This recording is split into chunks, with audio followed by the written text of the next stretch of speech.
E eu vi que você falou do auxílio emergencial. É legal a gente falar sobre isso. Você acha que dá para estender esse auxílio? Você acha que foi uma besteira ou foi um acerto? O que é legal? Dá um bom corte, o auxílio emergencial. Na verdade... Porque todo mundo se cadastrou, né? Todo mundo se cadastrou. Inclusive quem não deveria Até mais do que a população, né? Eu acho que foi isso. Hoje a gente tá assim... com metade da população vivendo no auxílio emergencial, né? É bastante. O que eu acho é o seguinte: a renda mínima, né? A ideia de renda mínima, né, que deu origem ao Bolsa Família, ao auxílio emergencial, ela é uma ideia liberal. Poucas pessoas sabem disso, é uma ideia liberal, né? Quem idealizou a renda mínima pela primeira vez foi o Milton Friedman, professor da Escola de Chicago, Prêmio Nobel de Economia, no livro Capitalismo e Liberdade, porque ele dizia o seguinte: a maneira mais eficiente de ter um programa social que não gere o efeito contrário às suas intenções é o seguinte: qual que é o problema do pobre? O problema do pobre é que ele não tem dinheiro. Qual que é a solução mais simples e mais direta, com menos burocracia? É dar dinheiro. É pra ele fazer o que ele bem entender. E qual que é o problema das políticas públicas que você tem no Brasil, por exemplo? Qual que é o objetivo da Previdência? Garantir que o mais pobre não morra de fome quando ele vá se aposentar, quando ele fique velho. Qual que é o efeito da Previdência? É o contrário. É o mais pobre trabalhando a vida inteira para pagar a aposentadoria de quem é mais rico.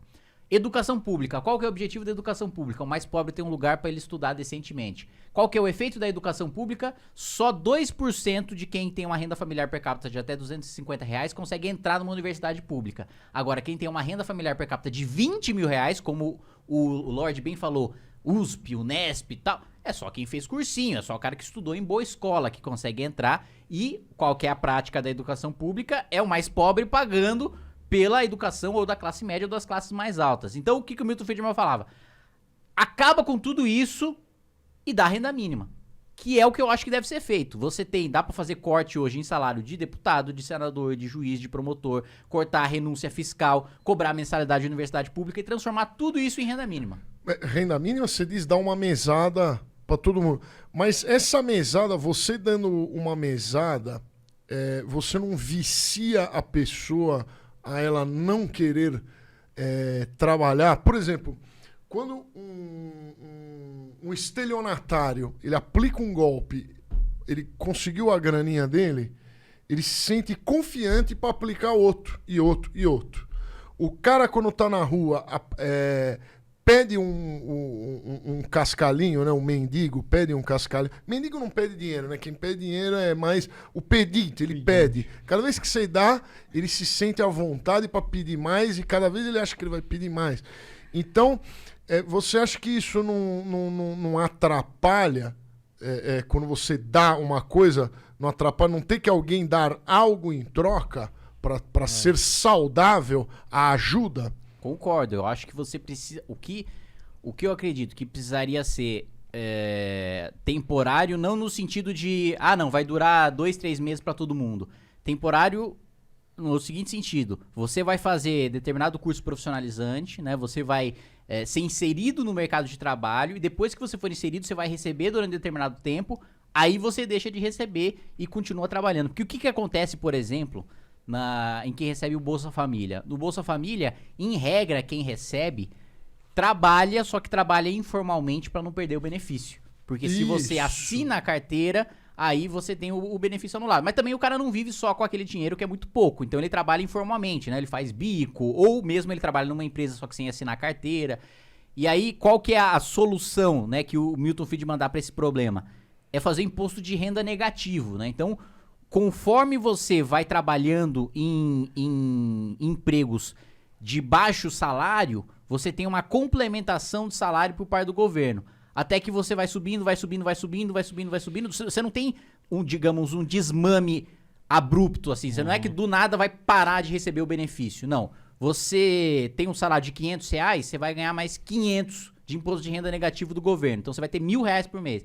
Se você ganha 400, aí você vai receber 600. Se você ganha 700, você vai receber 300. E vai, até você conseguir sair que os seus rendimentos são altos o suficiente para não valer mais a pena você receber o benefício. Mas isso já foi feito em outros lugares do mundo ou não? Tem experiência de imposto de renda negativo na Inglaterra, tem experiência de imposto de renda negativo no Canadá.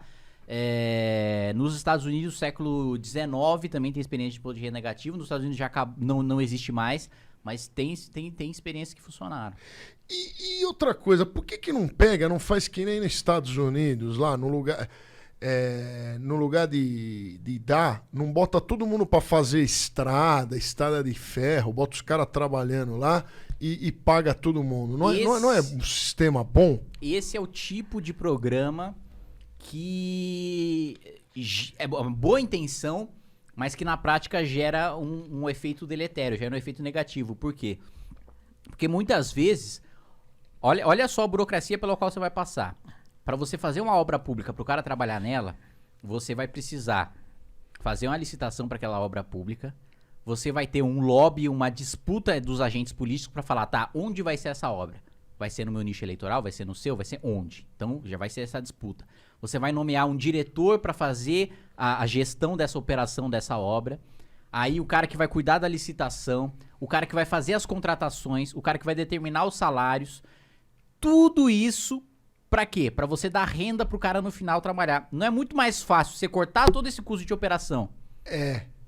Mas é mais saudável. Você dá a grana e o cara te entrega uma estrada. O Brasil não tem estrada, não tem nada disso aí. Tudo bem, o grande problema é você fazer com que o planejamento de onde vai ser essa estrada parta do governo.